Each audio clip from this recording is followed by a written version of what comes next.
はい、どうも、ご無沙汰しております。カズさんビデオです。ちょっとね、だいぶ久しぶりになってしまったんですけど、今回ですね、サムネイルのタイトルにもある通り、このキャンピングトレーラーですね、を購入して10ヶ月ですね、経ちました。で、このトレーラーが私自身も初めてのトレーラーになるんで、それまではそういうトレーラーとか、キャンピングカーもそうですけど、持ってなかったので、今回は、初めて初心者がこのトレーラーを購入して感じたメリット、デメリット、これを皆さんにお伝えできたらなと思ってこの動画を撮っております。はい。よろしければ最後までご視聴ください。今から、買おうと思ってる方や、検討されてる方、トレーラー乗ったことない方ですね。あと、今、自走式でキャンピングカーを乗っててトレーラーを検討されてる方とか、いろんな方の参考になるんじゃないかなとは思っておりますので、よろしければ。では早速、行ってみましょう。まずは、デメリットからですね。デメリット、全部で5つ。では、まず1つ目ですね。順位で言った方がいいのかな。ちょっと順位つけますので、お待ちください。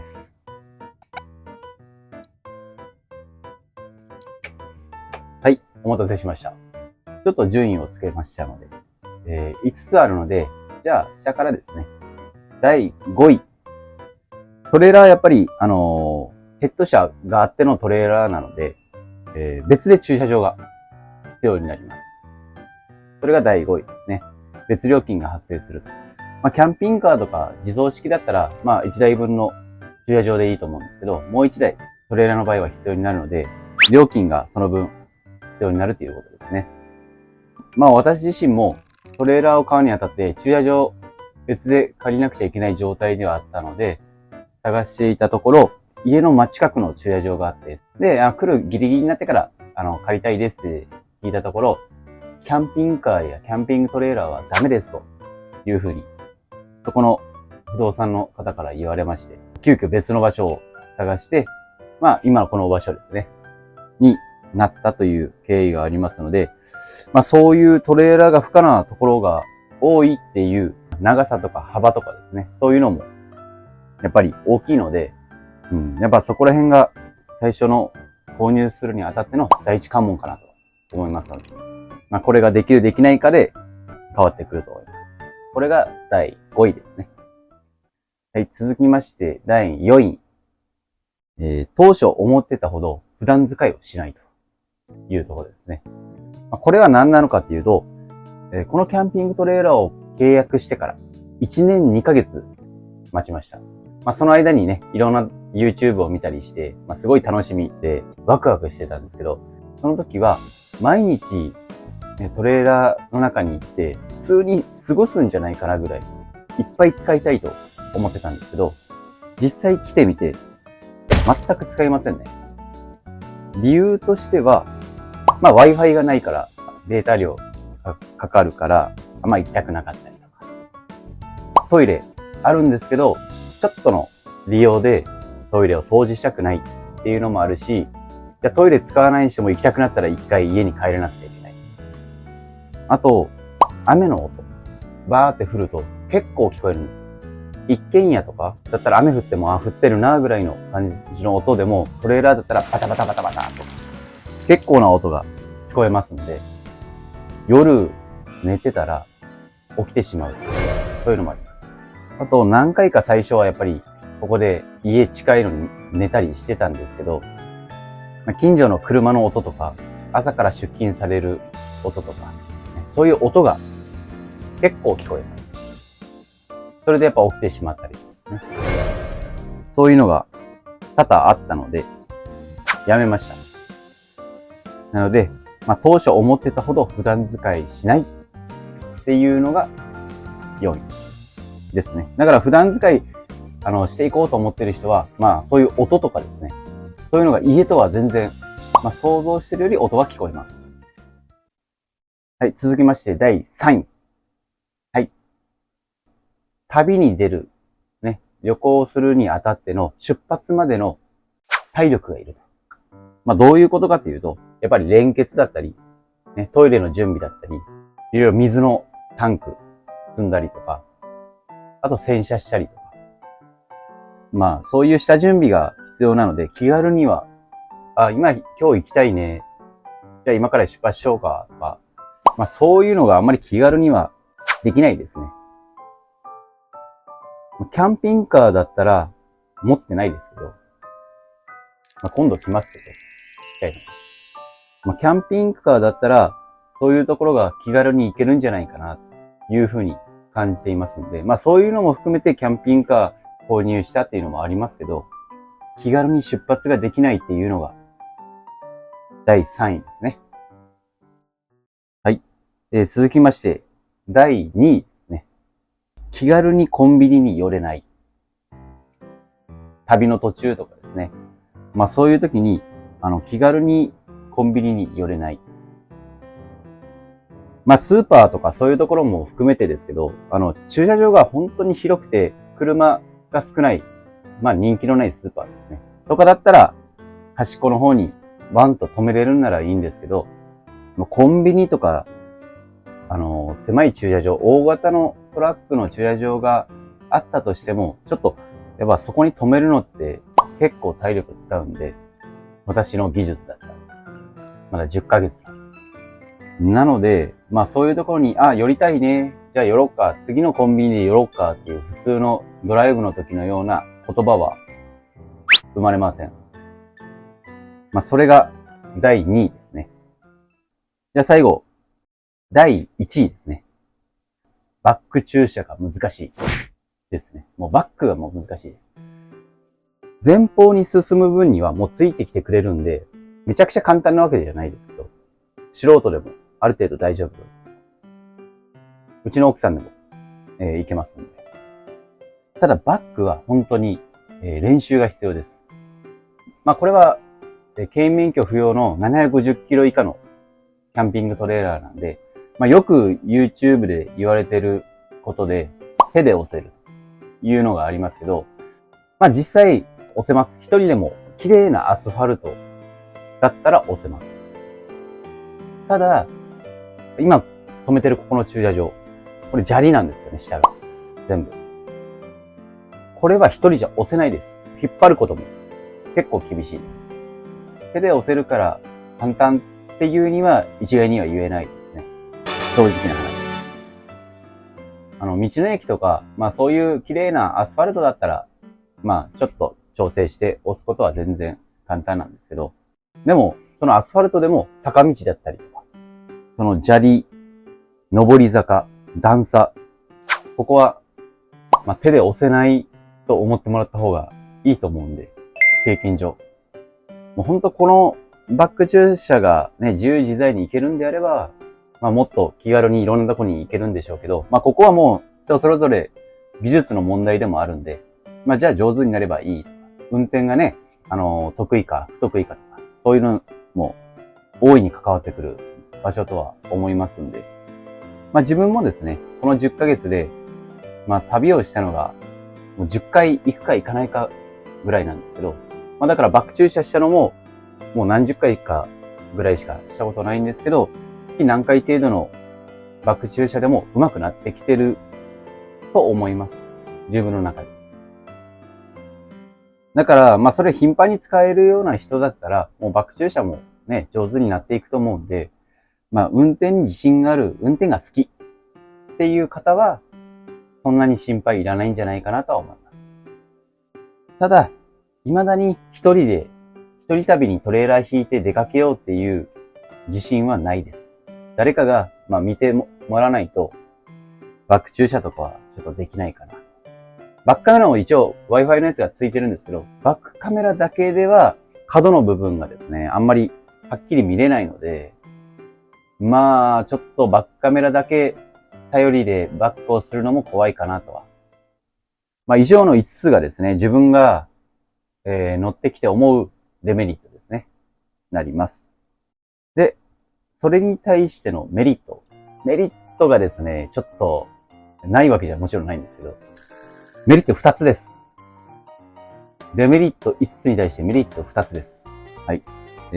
なので、第2位から発表したいと思いますけど、第2位が、もしもの時、災害とかですね。そういう時に選択肢の一つになる。災害まだ起こったことないですけど。なので、ここをまだ利用したことないんですけど、もしも何かあったら、トレーラーがあるよねっていう選択肢の一つになってます。地震が起きて、家じゃ怖いじゃないですか。余震とかで家が壊れるんじゃないかなとか、そういう本当に大きい災害の時に、トレーラーだったら壊れることないんで、揺れて、ポテッとかあるかもしれないんですけど、死にはしないんで。だから、そういう時の選択肢の一つで安心感は得られてますよね。なので、これは、大きいメリットの一つ。で、今のが第2位ですね。で、メリットの第1位。それは、楽しい。はい。ですね。なんだかんだ言って、すごく楽しいです。私自身が、ちっちゃい時に、傘で、ね、傘をこうして、ちっちゃい基地を作ったりとか、すごいちっちゃい時ですよ。中学生とかじゃないですけど、多分、小学生低学年か、幼稚園か、わかんないんですけど、そうやって基地を作るのが好きだったり、あと小さい部屋が好きだったりとか、そういった子供の時の感情っていうか、それがもうすごい詰まってる感が自分の中でして、すごい好きです。こういうちっちゃい家っていうか。でこの中に、ね、キッチンがあって、トイレがあって、使ったことないですけど、シャワーがあって、電気とかもついて、ね、今つけてますけど、夏の中、クーラーがね、あって、自給自足でやろうと思ったら生活ができる。ここで電気を発電させて。で、あと冷蔵庫もある。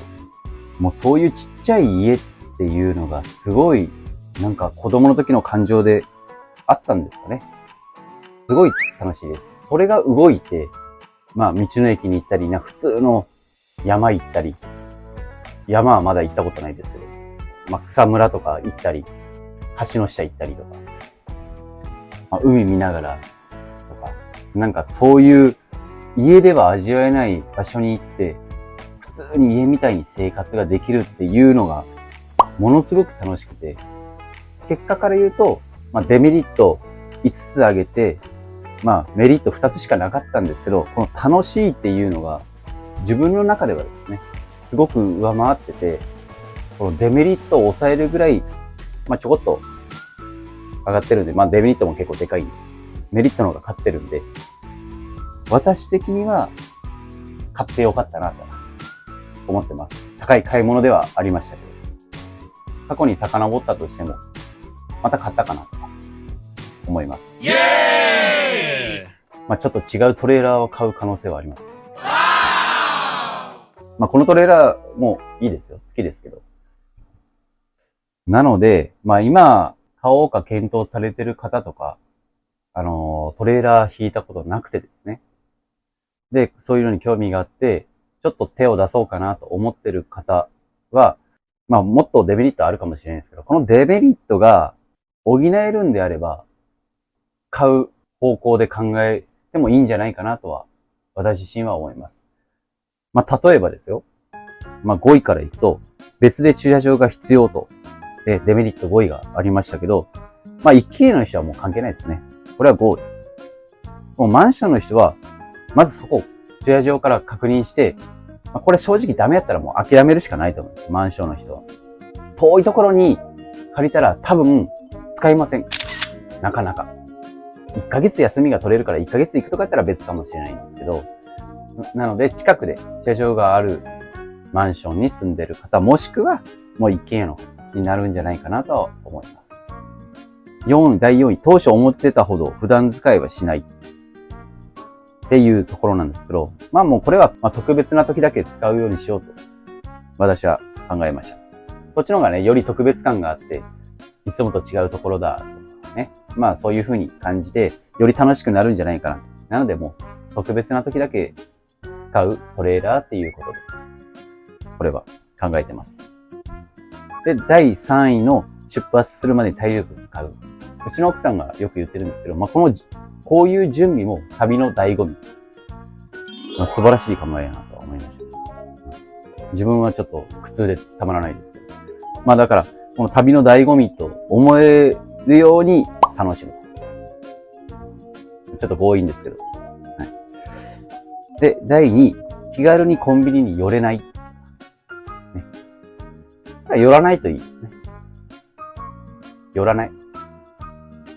で、第1位のバック駐車が難しい。これはもう練習です。